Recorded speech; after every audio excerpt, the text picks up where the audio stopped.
Hi everyone, how is everyone doing. I hope कि आप सब बिल्कुल ठीक हैं, अपने अपने घरों में पैक हो चुके हैं। And you know why I am saying pack हो चुके हैं, because now is the time is very limited and now is the time to prove your sales to everyone who at one point of time said that what are you doing, which course are you doing, when will this course get over, course कब खत्म होगा, कौन सा course कर रहे हो, कभी clear कर भी पाओगे या नहीं, राइट। तो अभी ये टाइम है कि हम इन सब बातों के आंसर्स अपने आप को दे, अपने आप को प्रूव करें, सामने वालों को प्रूव करें, सबको ये चीज दिखा दे that yes, we are a qualified cost and management accountant. We have earned this, we have achieved this through a lot of hard work and through lots and lots of sacrifices. Time is very limited now, so all that you have to do is just grab all your attention towards all the important things that genuinely will help you succeed in life and clear your upcoming examinations. Upcoming examinations clear करने में जो भी चीज़ें आपको help करेंगी, सिर्फ सारी attention उसी पे लगा दो। जितने भी सोशल मीडिया एप्लीकेशंस हैं which are not providing you any kind of a learning and which are distracting you from your goals, quit them for a couple of days or even a couple of months, because these limited time periods will determine and define your future. Give your best in the exams and leave the rest on God. अपनी preparations में कोई भी कमी नहीं छोड़नी है कि हम हर चीज़ ही लक पे छोड़ दे, ऐसा नहीं करना। अपनी प्रिपरेशन फुल रखनी है एंड अपनी प्रिपरेशन फुल रखने के साथ ही हमारे साथ we can make wonders together, right. Welcome to today's revision session and after enough motivation आज का सेशन स्टार्ट करते हैं। आज के सेशन में मैं आपको आपका जो चैप्टर नंबर 2 है, cost and management accounting audit, paper number 17 in the final group 4 examinations, उसके अंदर जो हमारा चैप्टर 2 है, companies cost records and audit rules 2014, उसके प्रैक्टिकल पोर्शन के बारे में आपसे डिस्कस करने वाली हूँ एंड आपको क्विकली सारा प्रैक्टिकल पोर्शन रिवाइज करा दूंगी, like I said in the previous lectures as well. This chapter is very important, and just because of the number of marks that it holds as per the past trends के हिसाब से जितने भी marks ये hold करता है, I divided this chapter into two revision lectures. The first one जो मैंने upload already कर दिया है and आप लोग ने already देख भी लिया होगा, that is all about the theory portion इस chapter का, because theory is also equally important from this chapter. And आज का रिवीजन लेक्चर जो है वो है प्रैक्टिकल पोर्शन के ऊपर। क्विकली फटाफट से पुराना थोड़ा सा रिवाइज कर लेते हैं ताकि ये प्रैक्टिकल पोर्शन भी आपको बहुत इजीली समझ में आ जाए एंड आप लिंक कर पाओ कि ये चीजें हम क्यों पढ़ रहे हैं एंड ये चीजें कहाँ से हमें आई हैं, राइट। हमने पढ़ा था कॉस्ट ऑडिट के बारे में, हमने रूल्स पढ़े थे, companies cost records and audit rules 2014, उसकी एप्लीकेबिलिटी, रूल 1 2 3 4 5 6। रूल्स पढ़ने के साथ साथ हमने देखा था कि हमारे रूल नंबर 5 जो था मेंटेनेंस ऑफ कॉस्ट रिकॉर्ड्स का, उसमें हमने कुछ फॉर्म्स देखे थे, CRA 1 2 3 4 एंड ये सारे फॉर्म्स हमने देखे। सबसे पहला था कॉस्ट रिकॉर्ड्स मेंटेन करने का form, then appointment of cost auditor, then we had the cost audit report जो कि कंपनी को देता है, दैट इज बोर्ड को देता है, कॉस्ट एंड मैनेजमेंट अकाउंटेंट जो ऑडिटर है, कॉस्ट ऑडिटर, वो देता है। देन कंपनी अपने बोर्ड जो है वो उसके अपने खुद के सजेशंस के साथ एंड अपने खुद के रिमार्क्स के साथ on the qualifications made by the auditor, वो कंपनी जो है फाइल करती है सेंट्रल गवर्नमेंट को इन CRA 4 XBRL फॉर्मेट। इसी के साथ साथ कुछ एनेक्शंस भी अटैच करने पड़ते हैं। जो एनेक्शंस हमने पढ़े थे पार्ट ABCD एनेक्शंस में थे, कौन कौन से एनेक्शंस थे? पार्ट A जो था वो both manufacturing sector and service sector के लिए था, जिसके अंदर general information about the company आती है, नेम, आपका ऑडिटर जो अपॉइंट हुआ है, आपका रेसिडेंस क्या है and all these general details about the company. Then उसके बाद part B only for the manufacturing sector था, जिसके अंदर your industry specific expenses, cost per unit and everything related to that comes. Part C was only for the service sector and it also includes the same thing that the manufacturing sector includes in part B, that is industry specific service cost क्या है आपकी, कितना cost है, कितनी installed capacity है, कितनी operating capacity है, everything related to that. Part D जो था, जो मैंने आपको बताया था, that is the most important part, जिसके अंदर practically हम काफ़ी सारी चीज़ें देते हैं, अटैच करते हैं, और ये पार्ट जो है ये दोनों के लिए एप्लीकेबल होता है for the manufacturing sector and service sector. इस पार्ट के अंदर यहाँ पे बहुत सारे रेशोज आपको कैलकुलेट करनी पड़ती हैं, वैल्यू एडिशन आपको कैलकुलेट करना पड़ता है, प्रॉफिट रिकंसिलिएशन आपने देना पड़ता है एंड बहुत सारी चीज़ें हैं जो आप सबमिट करते हो, अपने फॉर्म्स के साथ अटैच करते हो। इसीलिए ये सब चीज़ें हम प्रैक्टिकली पढ़ रहे हैं कि हम ये सब चीज़ें कैलकुलेट कैसे करते हैं। आई होप आप लिंक बिठा पा रहे हो कि ये सब चीज़ें एग्जाम पोर्शन पे अगर हम थोड़ा सा कंसंट्रेट ना भी करें तो भी ये चीज़ें हम क्यों पढ़ रहे हैं, कहाँ पे हमें इन चीज़ों का रेलिवेंस है, एंड प्रैक्टिकली हम ये चीज़ों को कहाँ पे अपलोड करते हैं, प्रैक्टिकली इन चीज़ों का क्या हम बेसिकली करते हैं। तो अब वो सब चीज़ें आई थिंक आपको क्लियर हो रही होंगी। एंड अब लेट्स बिगिन, लेट्स सी कि क्या क्या टॉपिक्स हैं जो हमने यहाँ पे कवर करने हैं, right. Annexures to cost audit report, ये देखिए सबसे पहले हमने यही थोड़ा सा आपको ब्रीफ किया।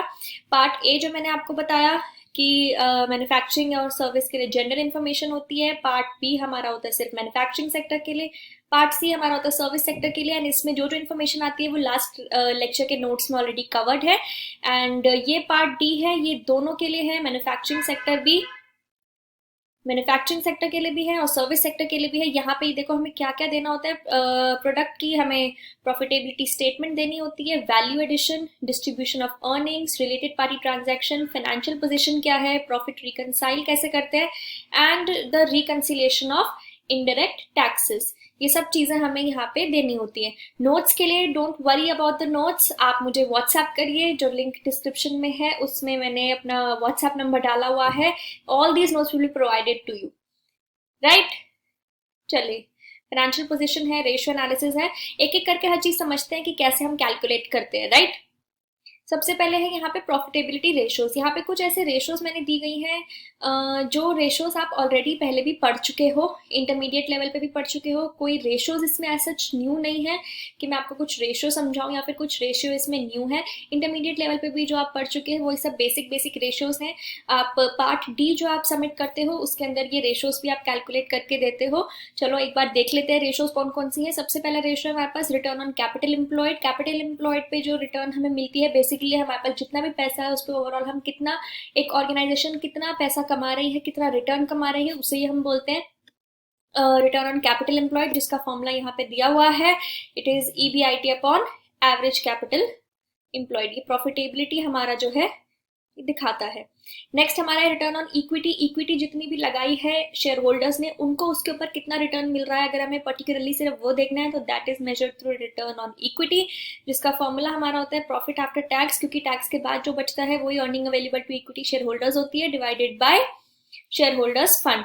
ग्रॉस प्रॉफिट हमारा ये दिखाता है कि ग्रॉस एक्सपेंसेस हमारे जो भी हैं उसके बाद हमारे पास कितना ग्रॉस प्रॉफिट बचा है। Gross profit upon net sales. Net sales जितनी भी होती है, नेट सेल्स का बेसिकली क्या मतलब होता है कि आपके सेल्स रिटर्न उसमें से ऑलरेडी एक्सक्लूडेड है। नेट प्रॉफिट रेशो है, नेट ऑपरेटिंग प्रॉफिट रेशो है, ऑपरेटिंग प्रॉफिट हमारा कितना है कंपनी का परसेंटेज, वो होता है। Current ratio, current assets upon current liabilities, ये दिखाता है कि अगर आपकी कोई शॉर्ट टर्म लाइबिलिटीज है, कोई शॉर्ट टर्म ऑब्लिगेशन है, तो कंपनी कितनी सक्षम है कि वो उसको पे कर पाए। देन हमारे पास नेक्स्ट आता है क्विक रेशो, जिसको हम एसिड टेस्ट रेशो भी बोलते हैं। कहीं पे आप एग्जाम में ये भी पढ़ सकते हो कि एसिड टेस्ट रेशो कैलकुलेट करो।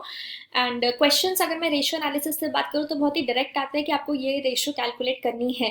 सो you don't have to worry about कि क्वेश्चन घुमाए हुए आएंगे या नहीं। Questions come very directly that you have to calculate the given ratio. Acid test ratio भी इसको बोलते हैं, तो नेम्स आप जरूर अच्छे से देख लो। एंड करंट असेट्स में हमारा क्या क्या चीज़ें जो है वो इंक्लूड नहीं होती हैं।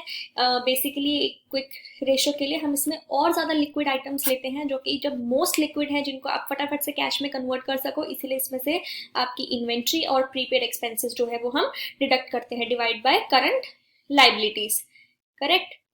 Then we have debt equity ratio, that is your long term जितने भी हमारे डेट हैं upon the share holders funds. इसका आइडियल रेशो कभी कभी एग्जाम में पूछा जा सकता है कि आइडियली कितना होना चाहिए, तो ideal ratio is 2:1। Then we have asset turnover ratio, जो कि हमारा रिलेशनशिप सेल्स का और टर्नओवर का हम बनाते हैं कि कितना हमारा जो है रेशो है असेट्स का, जितने भी कंपनी में असेट्स एम्प्लॉयड है, in relation to the sales that the company is making, and that is the net sales upon total fixed assets. Asset turnover ratio, इसके आइडियल रेशो होती है 2 टाइम्स, ठीक है। आइडियल रेशो अगर आप थोड़ी बहुत आपके दिमाग में रह जाए तो इट्स वेल एंड गुड।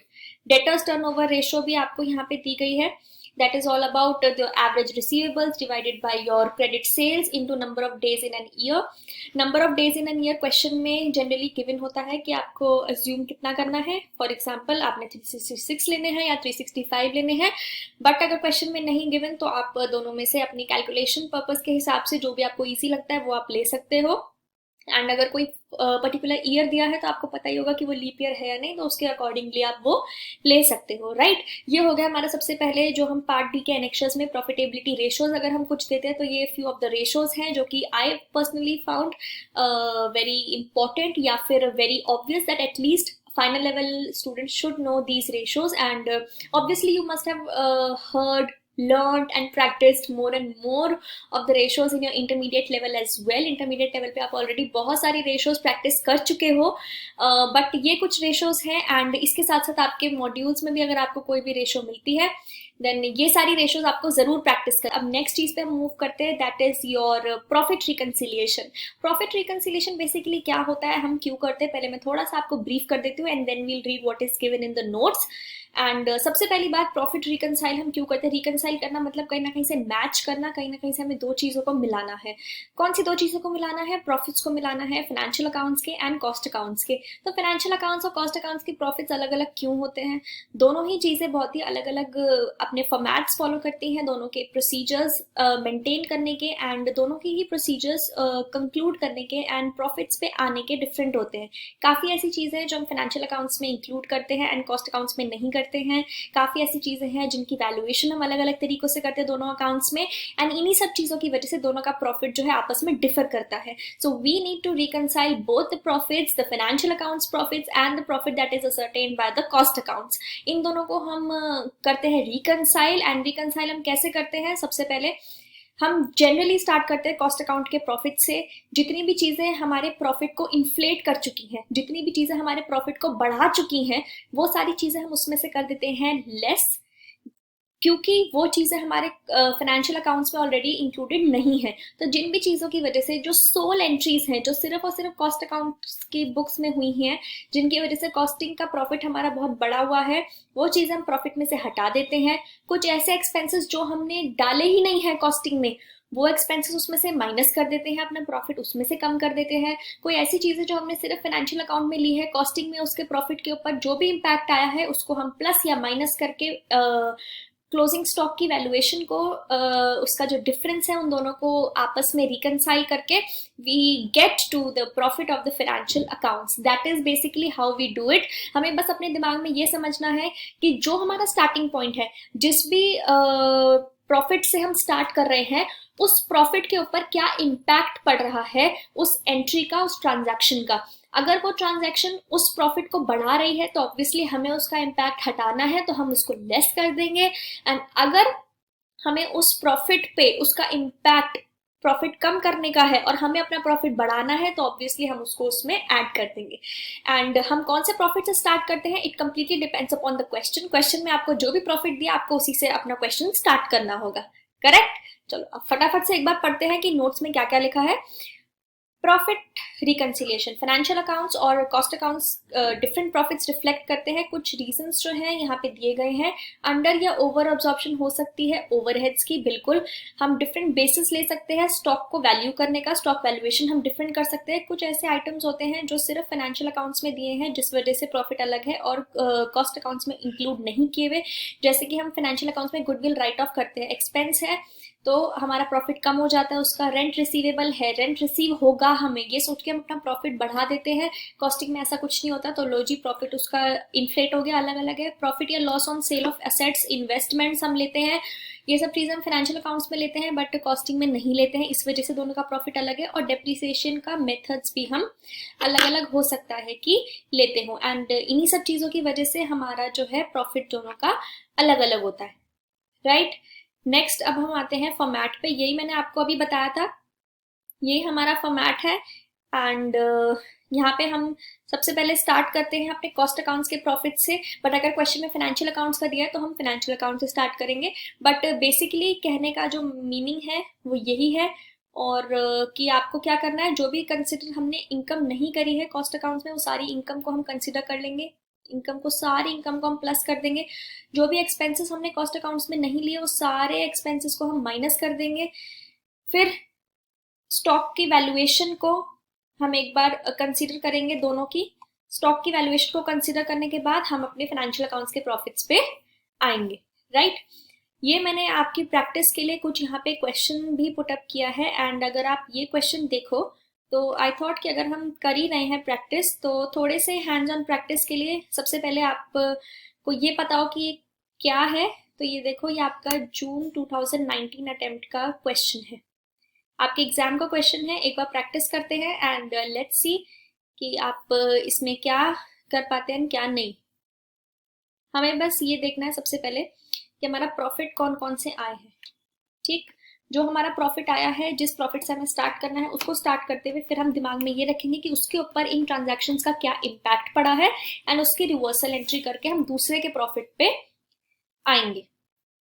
सबसे पहले है हमारा cost accountant has arrived at a profit of ₹22,14,000 based on the financial accounts. तो ये हमें फाइनेंशियल प्रॉफिट दिया गया है, ठीक है। फाइनेंशियल अकाउंट्स का प्रॉफिट दिया गया है, कोई नहीं, हम वहां से स्टार्ट कर देंगे। For the year ended 31 March 2019 profit as per cost account show different figure. Yes we know कि प्रॉफिट कॉस्ट अकाउंट्स के हिसाब से डिफरेंट फिगर ही शो करेगा। As a cost auditor you have to find out the differences हमने find करने। ये देखो, profit on sale of fixed assets, ये यहाँ पे दिया 2 लाख रुपीज का प्रॉफिट है। हमने प्रॉफिट को, ये 2 लाख रुपीज, अब इस 22,14,000 में क्या ये 2 लाख रुपीज ऐड ऑलरेडी होंगे या नहीं होंगे? आप मुझे सोच के बताओ कि ये जो profit on sale of fixed assets है, क्या ये ऑलरेडी इस 2 लाख में ऐड होगा या नहीं होगा? ये इसके अंदर ऑलरेडी एडेड होगा। क्यों? क्योंकि ये फाइनेंशियल अकाउंट्स का प्रॉफिट है और हम फिक्स्ड एसेट्स के ऊपर प्रॉफिट जो है वो अपने फाइनेंशियल अकाउंट्स में कंसीडर करते हैं। तो ये 2 लाख रुपए ने हमारा फाइनेंशियल अकाउंट्स का प्रॉफिट ऑलरेडी बढ़ा रखा है। तो हम क्या करेंगे, इस प्रॉफिट को लेस कर देंगे, इस प्रॉफिट को हम माइनस कर देंगे, ताकि हम जो प्रॉफिट हमारा इन्फ्लेट हुआ है कॉस्ट रिकॉर्ड्स में, ये प्रॉफिट है ही नहीं। तो चलो भैया, तुम भी यहाँ से कम हो जाओ, देखते हैं फिर कॉस्ट रिकॉर्ड्स का क्या प्रॉफिट आता है, राइट। नेक्स्ट है profit on sale of investment. Same वही बात है कि हमने ये प्रॉफिट बढ़ा रखा है, हमारे फाइनेंशियल अकाउंट्स में ये चीज बढ़ी हुई आ रही है, कॉस्ट अकाउंट्स में तो हमने रिकॉर्ड ही नहीं किया, इससे भी हमारा प्रॉफिट इन्फ्लेट हुआ है, तो इसे भी हम लेस कर देंगे। तो हमें पता लग जाएगा, चलो भाई ठीक है, और नीचे आके देखते हैं कि कॉस्ट अकाउंट्स के हिसाब से क्या प्रॉफिट होना चाहिए, है ना। ये है VRS compensation included in salary and wages in financial accounts. Financial accounts में VRS कंपनसेशन जो है सैलरी में, ये भी हमने चार्ज कर लिया है फाइनेंशियल अकाउंट्स में, ये हमने चार्ज कर लिया है, मतलब एक्सपेंस हमने एक्स्ट्रा बुक कर लिया है। एक्सपेंस एक्स्ट्रा बुक किया है मतलब हमारा प्रॉफिट जो है वो कम हो गया है। जब हमारा प्रॉफिट कम हो जाता है तब हमारा फाइनेंशियल अकाउंट्स के हिसाब से प्रॉफिट जो है वो कम आ रहा है, इसका ये मतलब है। कॉस्ट अकाउंट्स में तो हमने ये एक्सपेंस बुक किया ही नहीं VRS का इन सैलरी, तो अब हम क्या करेंगे, कॉस्ट अकाउंट्स के प्रॉफिट पे जाना है। इस प्रॉफिट के अंदर ये फिगर ऑलरेडी इंक्लूडेड है ही नहीं, इसने तो बल्कि प्रॉफिट को कम कर दिया है। कोई नहीं, हम इसको ऐड कर देते हैं ताकि हमारा प्रॉफिट बढ़ जाए, ठीक है। डोनेशन पेड, डोनेशन हमने पे कर दी, एक्सपेंस बुक कर लिया, हमने अपना प्रॉफिट कम कर दिया 80,000 रुपए से, लेकिन कॉस्ट रिकॉर्ड्स में तो हमने नहीं किया कुछ भी ऐसा। कॉस्ट रिकॉर्ड्स के हिसाब से तो प्रॉफिट बढ़ा हुआ है, हमारे हाथ में सिर्फ फाइनेंशियल अकाउंट्स है, हमें फाइनेंशियल अकाउंट्स को ही चेंज करना है, उसी से हमें कॉस्ट अकाउंट्स के प्रॉफिट पे आना है। तो ये हमने एक्सपेंस एक्स्ट्रा बुक कर लिया है, प्रॉफिट कम कर लिया, तो अब क्या करें, प्रॉफिट बढ़ा देते हैं, इसको भी हम ऐड करेंगे। नेक्स्ट आता है हमारा insurance claim related to previous year receive during the year. पिछले साल का कोई इंश्योरेंस क्लेम था, इस साल हमने उसको रिसीव कर दिया। कॉस्ट अकाउंट्स में तो हमने कुछ भी नहीं किया इसके बारे में, ठीक है, बट हमने फाइनेंशियल अकाउंट्स में क्या किया, हमने अपना प्रॉफिट बढ़ा दिया, इनकम बढ़ा दी हमने अपनी। पिछले साल का हमें कुछ मिलना था इंश्योरेंस, लेकिन हमने इस साल उसको मिला तो हमने अपना प्रॉफिट बढ़ा दिया। अब प्रॉफिट बढ़ा दिया है तो क्या करें, हमें कॉस्ट अकाउंट्स के प्रॉफिट पे आना है, कम कर दें, ठीक है कम कर देते हैं, ये हमारा लेस हो जाएगा। नेक्स्ट हमारा है profit from retail trading activity. Retail trading activity से हमें प्रॉफिट आया है, क्या रिटेल ट्रेडिंग एक्टिविटी के प्रॉफिट ने इस प्रॉफिट के ऊपर इम्पैक्ट डाला होगा? जी बिल्कुल, ये प्रॉफिट बढ़ा हुआ होगा। क्या हमारे कॉस्टिंग का प्रॉफिट बढ़ा हुआ होगा? नहीं, कॉस्टिंग का नहीं बढ़ा हुआ होगा। कॉस्टिंग का प्रॉफिट, हमारे पास जो प्रॉफिट है हम इसी में सारी चेंजेस कर सकते हैं, तो इसके अंदर हम ऑलरेडी चेंज क्या करें, इसे कम कर देते हैं जब ये हमने बढ़ा रखा है। तो ये 32,05,000 हम इसमें से लेस कर देंगे, ठीक है, लेस कर देते हैं। नेक्स्ट हमारे पास क्या है, interest income from inter corporate deposit, inter corporate deposit हमने कुछ करी है, उससे हमें इंटरेस्ट मिला है, हमने अपना फाइनेंशियल अकाउंट में प्रॉफिट बढ़ा दिया है। बट क्या ये प्रॉफिट हमने कॉस्ट अकाउंट में भी बढ़ाया हुआ है? नहीं, प्रॉफिट हमारा एक्स्ट्रा बढ़ा हुआ है फाइनेंशियल अकाउंट्स में, हमें जाना है कॉस्ट अकाउंट्स पे, तो क्या करें, जो एक्स्ट्रा बढ़ा हुआ है उसे कम कर देते हैं। ये सारी एडजस्टमेंट्स करते हैं एंड ये सारी एडजस्टमेंट्स करने के बाद देखते हैं कि हम अपने प्रॉफिट पे ठीक से डिराइव हो पाए हैं या नहीं। और एंट्रीज देखते हैं एक बार। और एंट्रीज हमारे पास, हाँ, हमारे पास इसके बाद भी एंट्रीज हैं। हाँ, अभी हमने 7th तक किया है, interest income from inter corporate deposit. Yes, goodwill return of, goodwill हमने राइट ऑफ कर दी है 4 लाख रुपीज की। ये 4 लाख रुपीज हमने क्या किया, हमने अपना प्रॉफिट कम कर दिया है। पर क्या हमने ऐसी कोई एंट्री करके अपना प्रॉफिट कम कॉस्ट अकाउंट्स में किया है? नहीं, हमारा फाइनेंशियल अकाउंट ने प्रॉफिट ज्यादा कम कर रखा है, तो क्या करेंगे, प्रॉफिट बढ़ा देते हैं। जो हमने गलत कम किया लो जी बढ़ा दिया, प्लस कर देते हैं। Increase in the value of closing WIP and finish goods, finish goods की और डब्ल्यूआईपी की वैल्यू जो है वो अलग अलग आ रही है।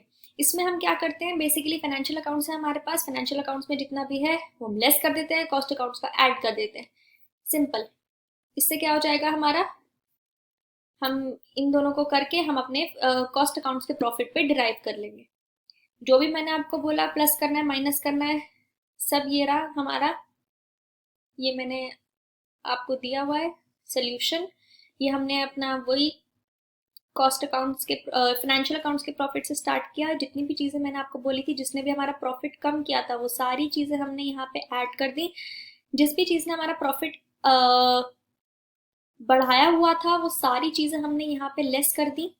इससे हम डिराइव करके आए हैं अपने कॉस्ट रिकॉर्ड्स के प्रॉफिट पे, which comes out to be 71,26,200। ये एक बार आप वीडियो को पॉज करके जरूर करना, ठीक है। ये आपकी प्रैक्टिस सेशन है एक तरीके का।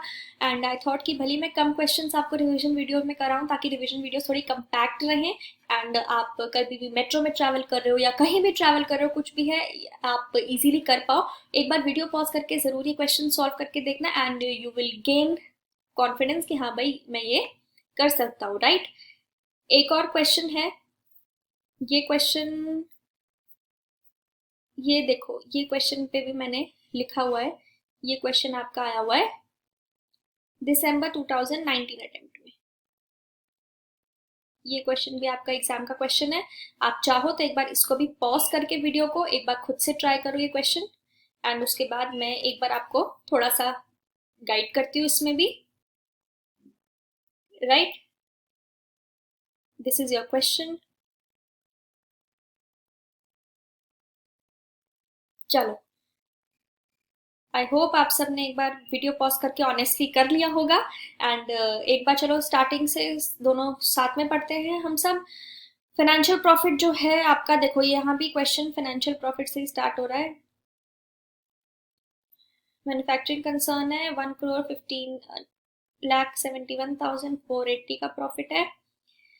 During the course of cost audit कुछ कुछ चीजें देखी थी, डिस्कार्डेड एसेट्स को बेच दिया जिससे प्रॉफिट आया, मतलब सेल ऑफ स्क्रैप लगा लो एक तरीके से, या सेल ऑफ असेट्स लगा लो, profit on sale of assets, ये असेट्स की सेल पे प्रॉफिट है। ये हमने फाइनेंशियल अकाउंट्स हमारे पास है, इसमें बड़ा हुआ होगा, कॉस्ट अकाउंट्स में हमने किया होगा इसको रिकॉग्नाइज नहीं, तो अब क्या करें, इसको हटा देते हैं। प्रॉफिट बढ़ाया हुआ है, लो जी हटा दिया। इंटरेस्ट रिसीव हुआ था 1,05,000 रुपए का outside business environment, business environment के बाहर से इंटरेस्ट मिला है, इसने भी हमारा प्रॉफिट बढ़ा दिया है। पर क्या हमारा प्रॉफिट एक्चुअली में कॉस्ट अकाउंट्स का बढ़ा हुआ है? नहीं, हमें कॉस्ट अकाउंट्स पे जाना है, चलो जी इसको भी माइनस कर देते हैं। वीआरएस पेमेंट हुई है इतने की, जो कि इंक्लूड नहीं हुई थी कॉस्ट अकाउंट में, हमें पता है नहीं होती। वीआरएस पेमेंट क्या करती है, पेमेंट है, एक्सपेंस बुक किया हुआ है, प्रॉफिट कम हो गया होगा, चलो जी प्रॉफिट बढ़ा देते हैं। कुछ रेनोवेशन का काम हुआ था जिसकी कॉस्ट थी 6,20,000 and it is useful life was only 5 years. इसकी यूजफुल लाइफ जो थी वो सिर्फ 5 ईयर्स की थी। इसने भी हमारा प्रॉफिट जो है क्या किया हुआ है, कम किया हुआ है, क्योंकि ये हमने कॉस्ट इंकर करी हुई है जो कि कॉस्ट अकाउंट्स में हमने नहीं किया होगा, इसको भी बढ़ा देंगे। डोनेशन हमने सीएसआर कमिटमेंट के उसमें किया था, जो कि not considered in cost accounts. ये हमें पहले से ही पता है कि सीएसआर कमिटमेंट की जो भी डोनेशन थी, हमने अपना प्रॉफिट कम किया हुआ है, प्रॉफिट को कम किया हुआ है, तो हम प्रॉफिट बढ़ा देंगे क्योंकि हमें कॉस्ट अकाउंट्स के प्रॉफिट पे जाना है। इंश्योरेंस क्लेम प्रीवियस ईयर का था, इस साल मिला, सेम वही एंट्री है। क्या किया था हमने, प्रॉफिट बढ़ा दिया था, चलो जी इस साल हम प्रॉफिट अपना लेस कर देंगे। इस साल प्रॉफिट हम अपना कम कर देंगे क्योंकि हमने बिना बात के प्रॉफिट बढ़ा दिया था। देन नेक्स्ट हमारे पास है loss on sale of investments. Investment की सेल पे लॉस हो गया है, हमने अपना प्रॉफिट जो है वो कम कर दिया है। पर ये कम क्या हमारे कॉस्ट अकाउंट्स के हिसाब से हुआ होगा? नहीं, तो प्रॉफिट बढ़ा देते हैं। क्लोजिंग इन्वेंट्री रॉ मटेरियल की अंडर वैल्यू हुई थी और फिनिश गुड्स की ओवर वैल्यू हुई थी फाइनेंशियल अकाउंट्स में। अब देखो रॉ मटेरियल की इन्वेंट्री, क्लोजिंग इन्वेंट्री जो थी वो अंडर वैल्यू हुई थी। अंडर वैल्यू का क्या मतलब है? क्लोजिंग इन्वेंट्री कहाँ आती है? हमारे पीएनएल अकाउंट में। पीएनएल अकाउंट में क्लोजिंग इन्वेंट्री हम कहाँ पे लिखते हैं? इससे प्रॉफिट हमारा क्या हुआ है? कम हुआ है, बढ़ा हुआ है? अंडर वैल्यूड है, कम हुआ है, प्रॉफिट बढ़ा देंगे। और जो ओवर वैल्यू हुई थी उससे प्रॉफिट ऑलरेडी बढ़ा हुआ है, उसको हटा देंगे। पोस्ट रिटायरमेंट मेडिकल ग्रांट दिया है इतने का, जो कि कंसीडर नहीं हुआ कॉस्ट अकाउंट्स में। ग्रांट दिया है हमने, प्रॉफिट बढ़ा हुआ है, कम कर देंगे। एंड रिटेल ट्रेडिंग एक्टिविटी से भी हमारा प्रॉफिट आया हुआ है। ये रिटेल ट्रेडिंग एक्टिविटी का प्रॉफिट हमने कंसीडर नहीं किया होगा कॉस्ट अकाउंट्स में, तो इसको भी हम माइनस कर देंगे। ठीक है, ये रहा इसका पूरा आंसर। ये आप यहाँ पे जो भी प्लस माइनस है यहाँ से आप इसको चेक कर सकते हो, राइट। रेनोवेशन एक्सपेंसेस का मैंने आपको एक चीज यहाँ पे कहा, रेनोवेशन एक्सपेंसेस, हाँ ये रेनोवेशन एक्सपेंसेस जो है ये कैरिड आउट हुए थे। 6,20,000 का इसका कॉस्ट था। पर आप यहाँ पे देखो इसकी यूजफुल लाइफ जो थी वो 5 years थी। तो जितना भी अमाउंट हमने पूरा 5 years का लिख लिया होगा, बट जितना भी अनअमोर्टाइज्ड अमाउंट है वो वाला अमाउंट हम वापस से ऐड बैक कर देंगे, क्योंकि वो वाला हमने नहीं किया होगा कंसीडर अपने कॉस्ट अकाउंट्स में, राइट। तो वो वाला अमाउंट हम इसमें से अनअमोर्टाइज्ड वाला हटा देंगे। अनअमोर्टाइज्ड वाला कितना होगा? कॉस्ट अकाउंट्स में हमने सिर्फ 1 ही साल का किया होगा, पर यहाँ पे हमने पूरा करके अपना प्रॉफिट कम कर लिया है। तो 4 साल का जो अनअमोर्टाइज्ड वाला अमाउंट है, ये अमाउंट हम वापस से ऐड बैक कर लेंगे। ठीक, ये आपका फिर प्रॉफिट जो है एज पर कॉस्ट अकाउंट्स ये आ गया है आपका 1,04,93,180। एक बार पॉज करके इसको जरूर खुद से करना दोनों क्वेश्चंस को। एंड नोट्स अगर आपको चाहिए, you know how to get it, आपको सिर्फ व्हाट्सएप करना है मुझे एंड ये सारे नोट्स आपको मिल जाएंगे, राइट। नेक्स्ट हमारे पास आता है वैल्यू एडेड का कॉन्सेप्ट। वैल्यू एडेड भी हम पार्ट डी में अपने एनेक्शर्स में वैल्यू एडेड भी कैलकुलेट करके देते हैं प्रैक्टिकल लाइफ में। And exam point of view से calculate value added simple straight questions इसमें से आते हैं। पूरे चैप्टर में से सिंपली आपको दिया गया होगा कि ये प्रॉफिट है, आपने रिकनसाइल करके वहां पे आओ, या फिर ये आपको डिटेल्स दी हैं, आपको यही कैलकुलेट करना है। वैल्यू एडेड का बेसिकली मतलब है कि हर प्रोडक्शन लेवल पे हमारे प्रोडक्ट के अंदर हम कितना वैल्यू एडिशन कर रहे हैं, हमारी हर प्रोडक्शन स्टेज पे हम कितना वैल्यू एडिशन कर रहे हैं, that is basically known as value added. Simple terms में मैं आपको ये बताऊं तो इसका यही मीनिंग है। इसमें हम बेसिकली सेल्स में से अपनी सारी की सारी प्रोडक्शन की कॉस्ट को माइनस करते हैं, उसके बाद देखते हैं जितना भी हमारा वैल्यू एडिशन हुआ है, फिर हम उसको डिस्ट्रीब्यूट करते हैं अर्निंग्स में। जैसे हमारा जितनी भी चीज़ें, जैसे हमने टैक्सेस दे दिए या फिर हमने सैलरीज दे दी, वेजेस दे दिए, वो हर चीज़ जो है हम बाद में अपने वैल्यू एडिशन में से डिस्ट्रीब्यूट करते हैं as part of our earnings.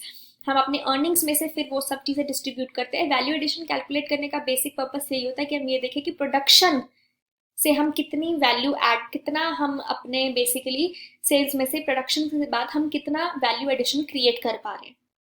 ठीक है, एक बार पढ़ते हैं साथ में डेफिनेशन। ये मैंने यहाँ पे चलो आप लोगों के लिए बुकिश लैंग्वेज में भी एक डेफिनेशन दे दी है, कॉस्ट अपने कंपनी कॉस्ट ऑडिट रूल्स के हिसाब से भी यहाँ पे डेफिनेशन दे दी है कि डिफरेंस है किस किस के बीच में? ये डिफरेंस है सेल्स के बीच में और कॉस्ट ऑफ मटेरियल्स और कॉस्ट ऑफ सर्विसेज के बीच में, जितने भी हमने प्रोडक्शन के लिए हमें चाहिए होता है उसके बीच में।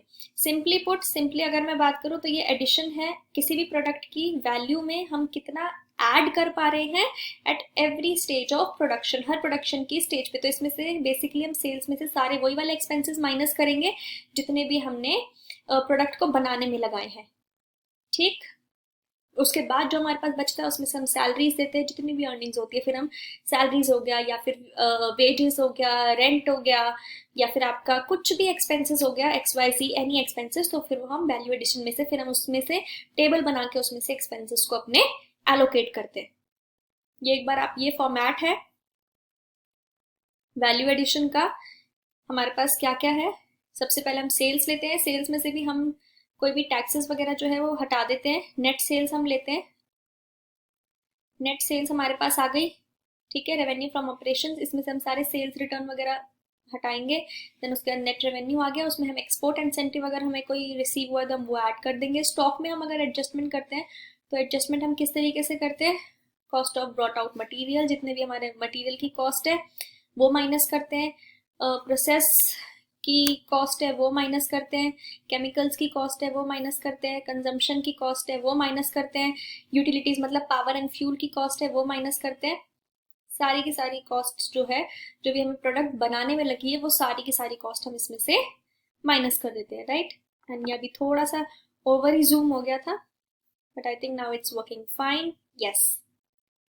जितने भी हमें प्रोडक्शन प्रोसेस में प्रोड्यूस करने में जितने भी खर्चे हुए हैं, पावर, फ्यूल, मटेरियल्स एंड आपके पैकिंग चार्जेस, यूटिलिटीज, कोई भी हमें अदर ओवरहेड्स, ये सब चीजें हम इसमें डिडक्ट करते हैं एंड उसके बाद हम निकालते हैं कि हाँ भाई हमारा ये हमारे मटेरियल की कॉस्ट है, ये हमारे जितना भी हम इनपुट बना रहे हैं ये उसकी कॉस्ट है। इनपुट की कॉस्ट को माइनस करते हैं सेल्स में से and then we calculate the value added. कुछ एक्सपेंसेस हैं जो वैल्यू एडेड में नहीं इंक्लूड होते हैं, ठीक है। There are few of the expenses that are not included in value added, and why are they not included, यहाँ पे आपको दिया गया है। सबसे पहले है रेट्स एंड टैक्सेस, टैक्सेस और रेट्स हम इसमें इंक्लूड नहीं करते। Then we have depreciation, depreciation हम इंक्लूड नहीं करते क्योंकि ये तो वैसे भी एक फाइनेंशियल एक्सपेंस है। फाइनेंशियल एक्सपेंस हमारा है, नॉन कैश एक्सपेंस है। सैलरीज एंड वेजेस हम नहीं करते इंक्लूड वैल्यू एडेड में। क्यों? क्योंकि वैल्यू एडेड में बेसिकली हम क्या करते हैं, ये हम वैल्यू एडेड को अपनी सैलरी से कंपेयर करते हैं, ये देखने के लिए कि हमें कितना बोनस जो है वो देना है, कितनी सैलरीज हमें देनी है, इसलिए ये इंक्लूड नहीं होता। और इंटरेस्ट भी हम नहीं करते इंक्लूड क्योंकि ये भी एक फाइनेंशियल एक्सपेंस नहीं है, हमें बनाने का ये सारा कोई भी एक्सपेंस नहीं है, इसलिए हम इसको भी नहीं करते इंक्लूड, राइट। नेक्स्ट हम आते हैं, ये मैंने कुछ आपको ये एक्सप्लेनेशन ही इसलिए दिए हैं कि हम क्यों नहीं इंक्लूड करते हैं इन सब चीज़ों को यहाँ पे। नेक्स्ट हमारे पास ये है कि हम किस तरीके से वैल्यू एडेड की जो हमारी इनकम होती है उसको हम ऐसे डिस्ट्रीब्यूट करते हैं। यहाँ पे सबसे पहले हमारे पास वैल्यू एडेड के एक्सपेंस आते हैं, फिर हमारे कोई भी और एडिशनल इनकम है, अदर इनकम है, सब इनकम को हम प्लस कर देते हैं। उसके बाद से फिर हम जितने भी एक्सपेंसेस हमने नहीं दिए होते, अभी तो हमने बॉट आउट मटेरियल्स का एक्सपेंस सिर्फ माइनस किया होता है वैल्यू एडेड पे डिराइव होने के लिए, देन जितने भी हमारे बाकी के एक्सपेंसेस है वो सारे एक्सपेंसेस हम इसके अंदर इंक्लूड कर लेते हैं, salaries, wages, then your any kind of taxes, interest income, जितना भी है सब कुछ हम इसमें से माइनस कर देते हैं, राइट। इसके बाद हमारे पास ये मैंने एक क्वेश्चन यहाँ पे दिया है आपके लिए, this is for December 19 attempt. ये रहा क्वेश्चन, कहाँ गया ये, यू सी, ये दिसंबर 19 अटेम्प्ट का क्वेश्चन है। 2 साल का क्वेश्चन है, इसमें से 1 साल का मैं आपको करा देती हूँ एंड 1 साल का आप खुद से करना वीडियो पॉज करके, या फिर मेरे से आप नोट्स ले लेना। एंड आंसर्स इसमें दिया हुआ है दूसरे साल का भी, so you don't have to worry about that. चलिए पहले एक बार क्वेश्चन देख लेते हैं कि हमें कैलकुलेट क्या करना है। यहाँ नीचे ही लिखा है हमें कैलकुलेट करना है profit before tax to value added. आपको ये भी बता दें कि चलो आपने किस तरीके की रेशो जो है वो देनी है, टू वैल्यू एडेड देनी है, value added to net sales आपने देना है, और profit before tax to net revenue from operations आपने देना है, ठीक। वैल्यू एडेड बेसिकली हमें सीखना है कि कैसे कैलकुलेट करना है। सेल्स तो हमें दी होती है, प्रॉफिट बिफोर टैक्स आपको ऑलरेडी पता है कि कैसे कैलकुलेट करते हैं, जितने भी हमारे नेट रेवेन्यू आता है फ्रॉम ऑपरेशंस उसमें से सारे एक्सपेंसेस माइनस कर देते हैं तो हमारा प्रॉफिट आ जाता है बिफोर टैक्स, राइट। ये रेशोज जो हमें दी गई हैं पार्ट डी में मैंने आपको बताया कि हमें ये कैलकुलेट इसलिए करनी होती है। एंड चलो ये 2 साल का है 2019 एंड 18, चलो 19 का मैं करा देती हूँ, 18 का आप खुद से वीडियो पॉज करके फिर करेंगे एंड उसके बाद अपना आंसर खुद से चेक भी करेंगे, राइट। चलिए सबसे पहले we have here gross sales including GST. यहाँ पे साफ साफ आपको दे दिया कि टैक्स ऑलरेडी इंक्लूडेड है, तो हमें पता है कि हम टैक्सेस जो है वो नहीं लेते हैं, तो हम टैक्स तो ऑब्वियसली माइनस कर देंगे। सबसे पहले देखो हमारा कितना है, 4130 का हमारा टैक्स है, 28,560 इज आर सेल्स, तो ये टैक्स तो हम माइनस कर देंगे। ठीक, कोई अदर इनकम नहीं है। आगे हमारा नेट रेवेन्यू फ्रॉम ऑपरेशंस। हम सबसे पहले बात कर रहे हैं किसकी, वैल्यू एडेड की। तो वैल्यू एडेड में हमारा कॉस्ट ऑफ मटेरियल कंज्यूम्ड, हाँ हम कंसिडर करते हैं। सैलरी मैंने आपको बताया था कि हम कंसिडर नहीं करते हैं, उसका रीजन ये है कि हम वैल्यू एडेड से ही अपनी सैलरीज को कंपेयर करते हैं और देखते हैं कि हमें कितना बोनस देना है। तो पावर एंड फ्यूल हाँ हम करते हैं कंसिडर, स्टोर्स एंड स्पेयर्स हम करते हैं consider, repair and maintenance, then depreciation हम कंसिडर नहीं करते हैं क्योंकि ये एक फाइनेंशियल एक्सपेंस नहीं है और ये एक नॉन कैश एक्सपेंस है, इसको भी हम इंक्लूड नहीं करते। हम लेते हैं अदर ओवरहेड्स, बाकी सैलरीज हम नहीं लेते, डेप्रिसिएशन नहीं लेते, टैक्सेस वगैरह ये सब हम कुछ भी नहीं लेते। देन अगेन सेम, सैलरीज नहीं लेते, रेट्स एंड टैक्सेस हम कंसिडर नहीं करते हैं। हम इसके बाद कंसिडर करते हैं अदर ओवरहेड्स। अदर ओवरहेड्स हमारे हैं यहाँ पे 2250 के एडमिन ओवरहेड्स में से, वो हम कंसिडर करते हैं।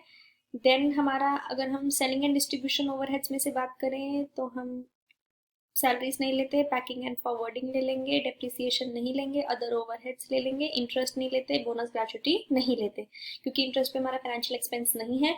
ये सारे एक्सपेंसेस जो हमने अभी करे हैं टिक, ये सारे एक्सपेंसेस हम कैलकुलेट करते हैं, ये सब हम कंसिडर करते हैं cost of brought out material में, एंड ये सारे के सारे expenses cost of brought out material में से हम ऐड करते हैं। देन उसके बाद हम ये सब के सब लेस कर देंगे अपने नेट रेवेन्यू फ्रॉम ऑपरेशन से, जिससे हमारा वैल्यू एडेड आएगा, राइट। प्रॉफिट बिफोर टैक्स तो हमें पता ही है कि कैसे करते हैं कैलकुलेट। ये देखिए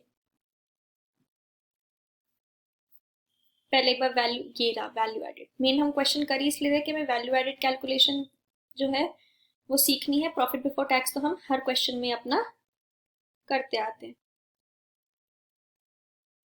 चलो ये देखो, सबसे पहले आ गया हमारे पास नेट सेल्स। ये हमने कैसे किया कैलकुलेट, हमने इसमें से अपना सेल्स जितनी भी हमारी थी उसमें से हमने जीएसटी जो था वो माइनस कर दिया।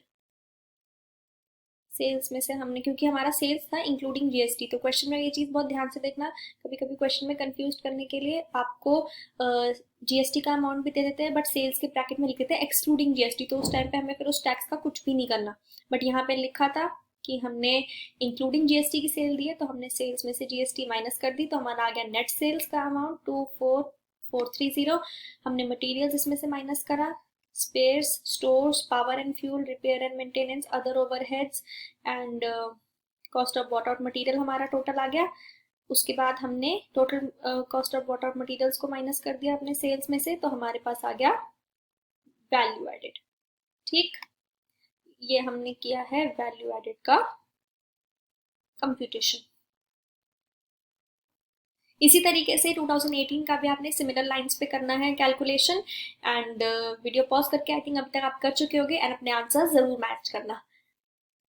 ऑल राइट, सो यहाँ पे एक और क्वेश्चन है, एंड ये क्वेश्चन भी आपके एग्जाम का क्वेश्चन है। सबसे पहले हम ये चीज़ देख लेते हैं, बिकॉज आई थॉट कि अगर मैं आपसे रिविजन करवा रही हूँ तो चलो थोड़ा सा आपको इस चीज़ में भी कॉन्फिडेंस आए कि हाँ एग्जाम का क्वेश्चन करते हैं तो एक अलग कॉन्फिडेंस बिल्डअप होता है। वैसे तो आप कर ही रहे होगे एंड रिविजन लेक्चर्स में भी कर लो, that's a plus point for you all.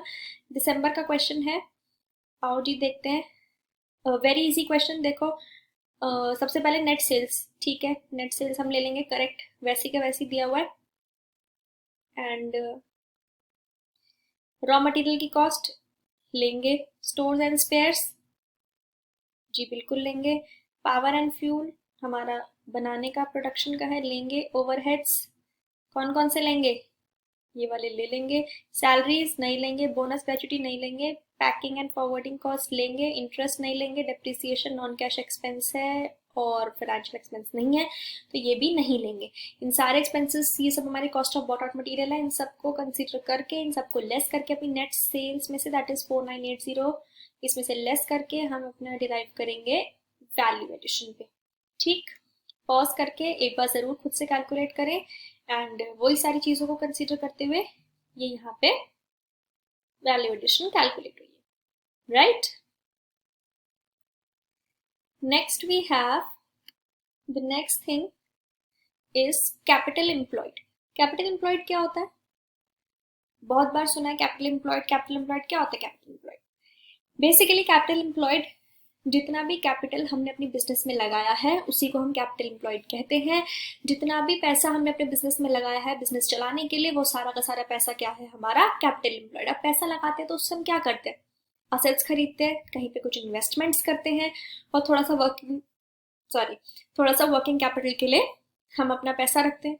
तो बस इन्हीं सब चीज़ों को प्लस करके हमारा आ जाएगा कैपिटल एम्प्लॉयड। हमने पैसा असेट में लगाया तो जितने भी हमारे नेट फिक्स्ड असेट्स है, मतलब कि ग्रॉस ब्लॉक हमारा जितना भी नेट ब्लॉक है फिक्स्ड असेट्स का, वो सारे असेट्स ले लिए हमने, नॉन करंट इन्वेस्टमेंट ले ली हमने, और जितना भी पैसा हमने वर्किंग कैपिटल के लिए रखा है। वर्किंग कैपिटल हमें पता है कैसे कैलकुलेट करते हैं? Current assets minus current liabilities. तो ये सारा पैसा है हमारा जो हमने अपने बिजनेस में लगाया हुआ है, और इसी तरीके से हम इसको करते हैं कैलकुलेट। कुछ स्पेसिफिक आइटम्स हैं जो कि हम कैलकुलेट करते टाइम अपने कैपिटल एम्प्लॉयड को कंसीडर नहीं करते, जैसे अगर हमने कोई एडवांस वगैरह दिया हुआ है, कोई हमारा कैपिटल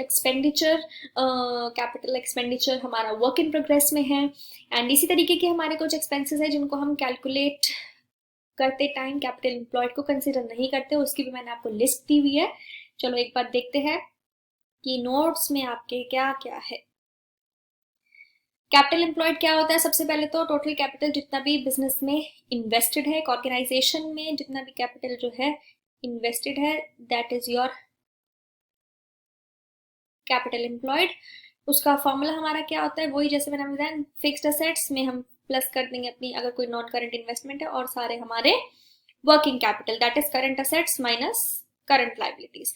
कुछ चीजें हैं जो हमारी इंक्लूड नहीं होती हैं इसमें कैपिटल एम्प्लॉयड में। कैपिटल वर्क इन प्रोग्रेस नहीं होता, रीवैल्यूएशन का इफेक्ट हम नहीं करते कंसीडर अपने फिक्स्ड असेट्स पे, करंट इन्वेस्टमेंट्स हम नहीं करते।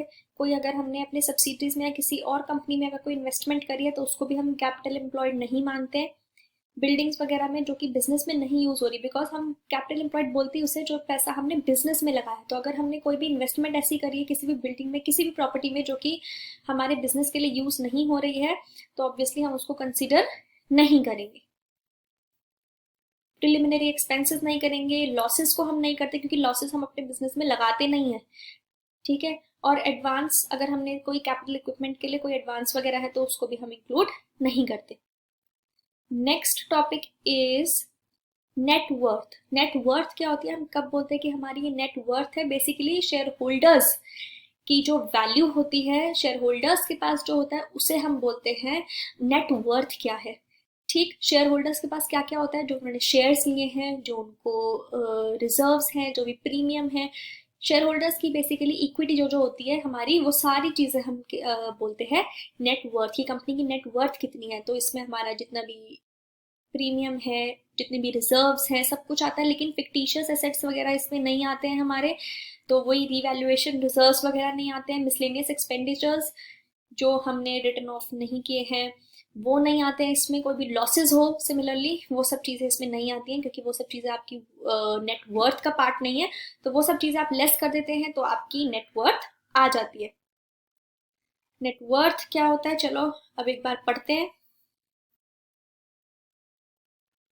Yes, net worth is the share holders equity. सबसे सिंपल लैंग्वेज में है कि ये शेयर होल्डर्स की इक्विटी होती है। इसके अंदर क्या क्या आता है? आपका paid up share capital, reserves, securities premium, forfeited share, surplus मतलब जो भी प्रॉफिट है आपका पीएनएल में वही आपका, क्योंकि प्रॉफिट ही जो है वो आपका रिजर्व्स वगैरह में चला जाता है। एक्यूमुलेटेड लॉसेस इसमें नहीं आते हैं। Expenditures, miscellaneous expenditures not return of इसके अंदर इंक्लूड नहीं होते, ठीक है। ये एक चीज मैंने यहाँ पे आपको दी गई है for your knowledge purpose and everything. कभी कभी एग्जाम में आपसे जैसे एवरेज कैपिटल एम्प्लॉयड के लिए भी बोल दिया जाता है, या फिर आपसे एवरेज कैपिटल एम्प्लॉयड निकालना है, कुछ भी आपने करना है। अगर आपको कभी ओपनिंग ईयर का भी दिया है तो बेसिकली कैपिटल एम्प्लॉयड जो है वो आप एवरेज में कैलकुलेट करते हो, बट नेटवर्थ हमारी ऑन डेट निकलती है, तो वो एक पर्टिकुलर डेट पे निकलती है, पर्टिकुलर होती है, इसीलिए वो कभी भी एवरेज नहीं की जाती। नेटवर्थ आपकी आज कितनी है वो है, बट आपने बिजनेस में कितना पैसा लगाया ऑन एन एवरेज वो हम एवरेज करके निकाल सकते हैं, इसीलिए कैपिटल एम्प्लॉयड हम एवरेज में लेते हैं। अगर क्वेश्चन में कभी दिया हुआ है तो आप उस चीज को भी कंसिडर करना। एंड नेटवर्थ हमेशा एक स्पेसिफिक डेट पे होती है। नेक्स्ट क्वेश्चन है हमारा, ऑल राइट, तो ये भी एक क्वेश्चन है, इसका हमारा एक ही टॉपिक बचा है। हाँ, इसके बाद हमारा बस एक ही टॉपिक है, ईवीए एंड यस। चलो एक बार नेटवर्थ का ये क्वेश्चन देख लेते हैं। क्वेश्चन दिया हुआ है, ये हमें लाइबिलिटीज है, एसेट्स हैं, करना क्या है एक बार पहले ये देख लेते हैं। क्वेश्चन में प्रॉफिट आफ्टर इंटरेस्ट प्रोविजन आपको दिया हुआ है 650 लैक्स का आपका इंटरेस्ट प्रोविजन है फॉर द सेम पीरियड। ये आपका इंटरेस्ट है 650 लाख का। प्रॉफिट आपका है 1765 लाख रुपीज। आपको कंप्यूट करना है कंपनी के लिए एज अ होल कुछ रेशोज। सबसे पहले आपको कैपिटल एम्प्लॉयड कंप्यूट करना है, नेटवर्थ कंप्यूट करना है, then net worth as a percentage of long term borrowings and liabilities करना है।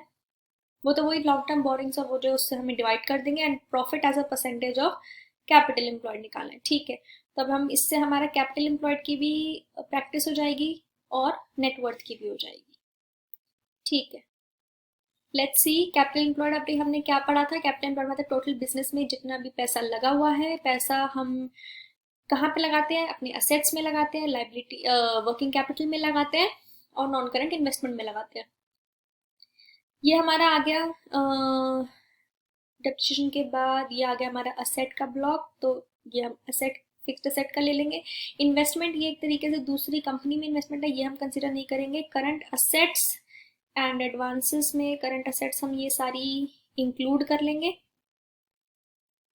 Inventory, sundry debtor and advances to, हाँ यहाँ पे भी कुछ ऐसी चीज़ें हैं जिनका हमें ध्यान रखना है, जो कि मैंने अभी आपको बताई थी कि कौन कौन सी हम नहीं लेते। इन्वेंट्रीज हम ले लेंगे, डेटर्स हम ले लेंगे, करंट असेट्स में कैश एंड बैंक ले लेंगे। लेकिन क्या एडवांसेस टू सप्लायर्स, जो सप्लायर को एडवांस दिया है फॉर परचेज ऑफ इक्विपमेंट, क्या ये लेंगे? नहीं, ये कैपिटल एम्प्लॉयड में नहीं आता। एंड अदर एडवांसेस, उसके बाद हम करंट लाइबिलिटीज हमें दिया हुआ है 9500, ये इसमें से माइनस कर देंगे, आ जाएगा हमारा कैपिटल एम्प्लॉयड। ठीक, कैपिटल एम्प्लॉयड के बाद नेक्स्ट हमारा क्या है, नेटवर्थ। चलो पहले एक बार कैपिटल एम्प्लॉयड की कैलकुलेशन देख लेते हैं कि जो हमने किया वो सही था या नहीं। हाँ जी, हमने ग्रॉस ब्लॉक हमने रिवैल्यूएशन रिजर्व से हटा के हमने अपना ग्रॉस ब्लॉक ले लिया। हमारे पास लाइबिलिटी साइड पे है, देखो रिवैल्यूएशन रिजर्व, तो वो हम नहीं लेंगे। तो लेस करके हमने नेट अपना निकाला है। वर्किंग कैपिटल में देखो हमने एक्सक्लूड करा है एडवांसेस फॉर कैपिटल इक्विपमेंट, ये हम कंसीडर नहीं करते। करंट लाइबिलिटीज इसमें से माइनस कर दिया, आ गया वर्किंग कैपिटल, और ये आ गया हमारा टोटल कैपिटल एम्प्लॉयड। नेक्स्ट आता है हमारे पास नेटवर्थ। नेटवर्थ हमने क्या बताया था, your equity share capital, premiums less miscellaneous expenditures not return of and losses जितने भी हैं वो सब हटा देंगे। ठीक, चलो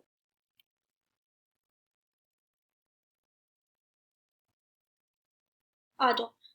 शेयर कैपिटल है हमारे पास ये 2800।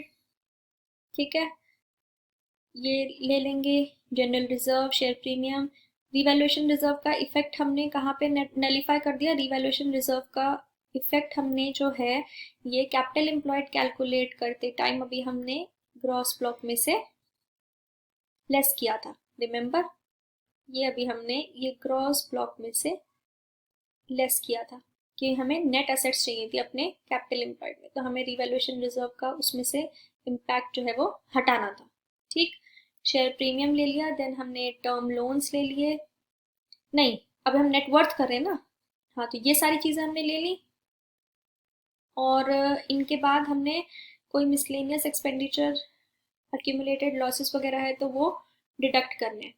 तो हाँ जी, हमारे पास है miscellaneous expenditure not return of 2530 का। ये हम अपने लाइबिलिटी साइड में जितने भी हमने शेयर होल्डर्स इक्विटी में ऐड किए थे उसमें से ये माइनस कर देंगे, तो हमारा आ जाएगा। ठीक, नेटवर्थ एक बार देखते हैं कैलकुलेशन कैसे करी है नेटवर्थ की, क्या हमने सही किया है।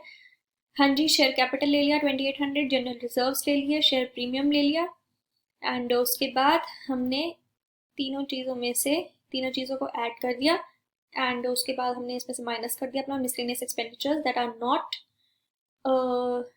That are to be written off, ये हमने माइनस कर दिया, तो आ गया हमारा नेटवर्थ दैट इज 15,570।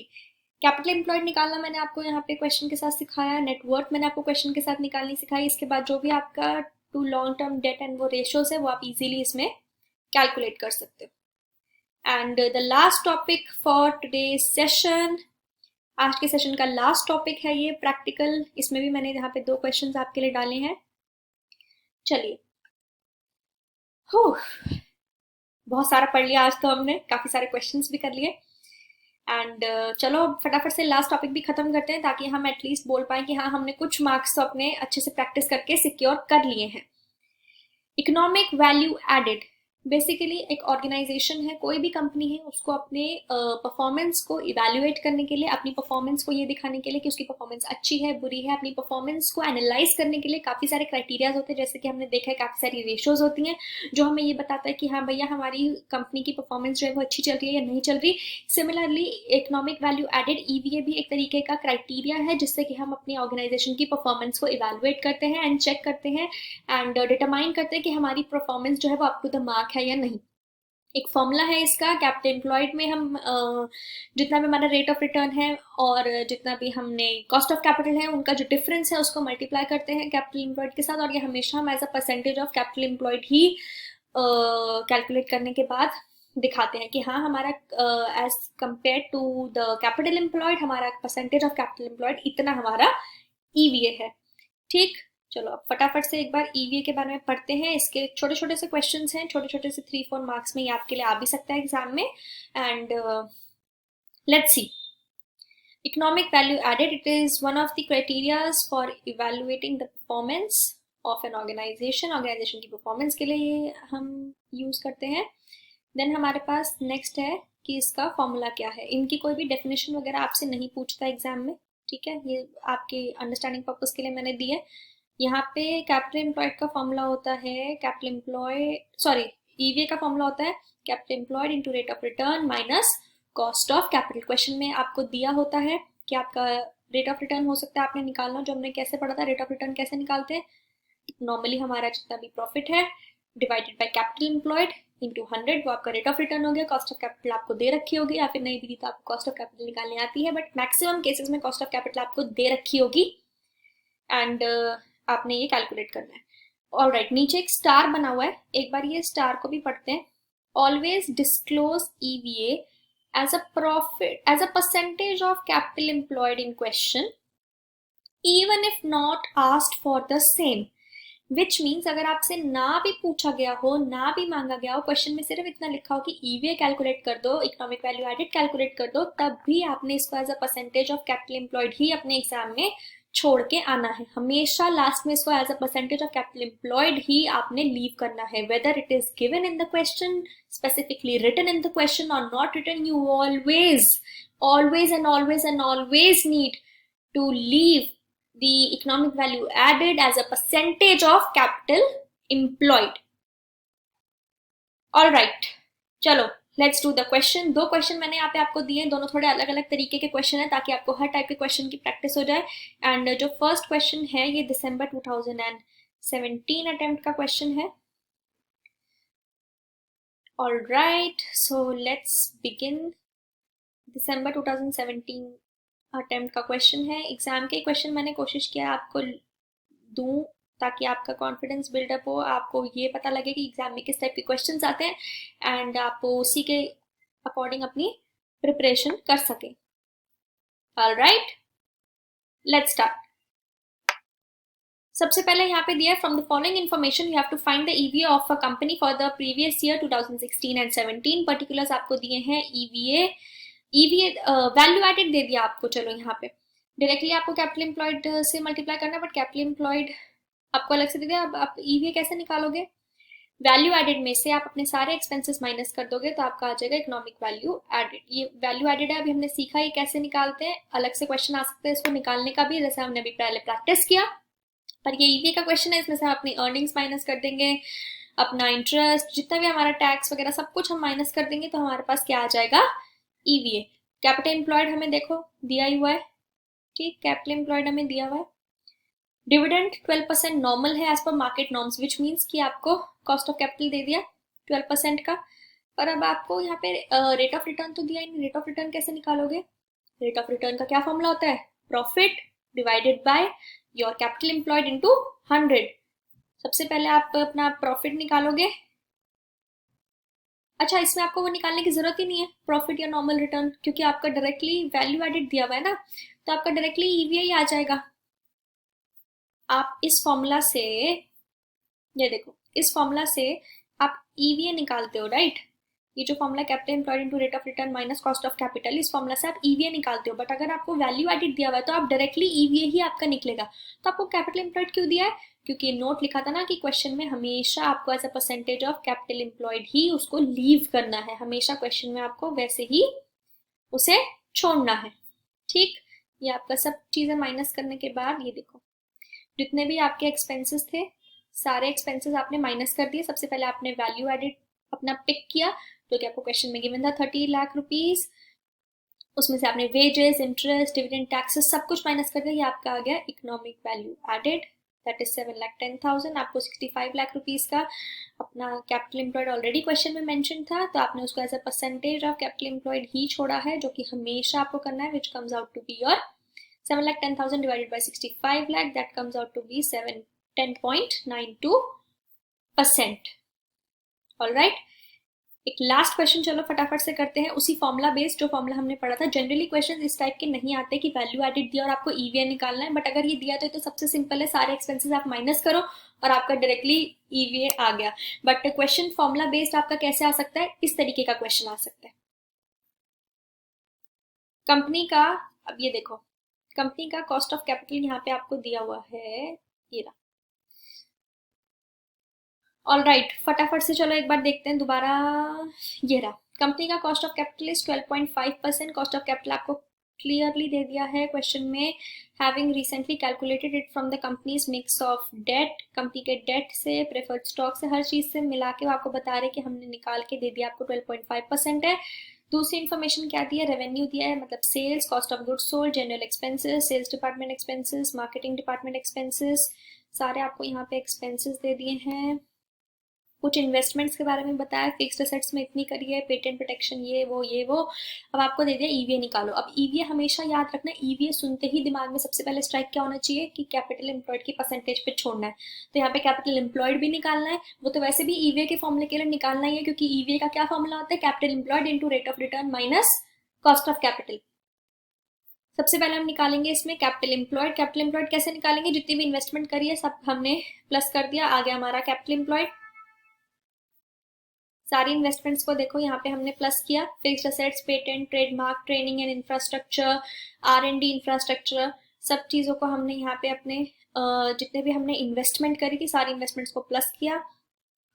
तो हमारे पास सारी इन्वेस्टमेंट्स को प्लस करके यहाँ पे आ गया capital employed, that comes to 36,32,000। अब इसके बाद हमें क्या निकालना है? Capital employed into rate of return. Rate of return क्या है? Profit divided by capital employed. Capital employed हम निकाल चुके हैं ऑलरेडी। प्रॉफिट कैसे निकालेंगे? सारे सेल्स माइनस जितने भी आपके एक्सपेंसेस दिए थे, एक्सपेंसेस हमें ऊपर सारे दिए थे, सारे एक्सपेंसेस को माइनस करते हैं। ये रेवेन्यू में से cost of goods sold, admin, general, marketing, ये सारे एक्सपेंसेस माइनस करते हैं 60,50,000 में से। ये आ गया हमारा अर्निंग्स। सारी earnings divided by capital employed हमारा आता है रेट ऑफ रिटर्न, एंड हमारा इस क्वेश्चन में रेट ऑफ रिटर्न निकला है 17.76%। हमने कैपिटल जो हमारा कॉस्ट ऑफ कैपिटल है वो ऑलरेडी दिया हुआ था हमें। कॉस्ट ऑफ कैपिटल कितना दिया हुआ था? 12 पॉइंट समथिंग परसेंट क्वेश्चन के स्टार्टिंग में। इन दोनों को करेंगे माइनस आपस में, 17.76 minus that 12 point something percent कितना था? Let's see it once again. 12.5% minus करेंगे एंड देन हम उसको मल्टीप्लाई करेंगे अपने कैपिटल एम्प्लॉयड से, दैट वाज 36,32,000। ये हमने माइनस का, ये आ गया हमारा ईवीए। ईवीए को क्या हम ऐसे ही छोड़ सकते हैं? नहीं, हम ईवीए को ऐसे नहीं छोड़ेंगे। हम ईवीए निकालने के बाद इसको as a percentage of capital employed हमेशा लीव करेंगे, तो इसको as a percentage of capital employed निकालते हैं। This divided by capital employed which is your 36,32,000 and वैसे आप छोड़ोगे, राइट? ऑल राइट, आज बहुत सारी हैवी हमने क्वेश्चंस किए, बहुत सारी हमने आज प्रैक्टिकलिटीज में घुसे, बहुत सारे प्रैक्टिकल क्वेश्चंस किए एंड काफी छोटे छोटे कॉन्सेप्ट्स थे, बट हर कॉन्सेप्ट से क्वेश्चन पुट अप होते हैं एग्जाम में. So I hope that you understood each and every topic really very nicely and आपने बहुत ही अटेंटिवली पूरा सेशन जो है वो अटेंड किया है. Notes चाहिए हो, please WhatsApp me on the number given in the description box. I will provide you with all the notes. You don't need to copy everything down. कुछ भी आपको लिखने की जरूरत नहीं है. And I hope that you found this revision lecture very helpful. I will try to put out as much lectures for your revision, for your examination purpose as much as I can, and for different topics and for different subjects as well. Elective में भी subjects आए हुए हैं, उनमें भी मैं try करूँगी कि मैं उनके भी lectures आपको जो है देती रहूँ. And if you found this video helpful, then please do share it with all your CMA friends. अपने सारे CMA friends के साथ ये video ज़रूर share करें ताकि आपका भला हो रहा है तो उनका भी भला हो. And let me know your thoughts and your doubts, anything and everything in the comment section. And that is it for today's session. I hope you enjoyed the session. All the very best to all of you, and all my best wishes are always with you, and I'm always there for all of you. Bye bye.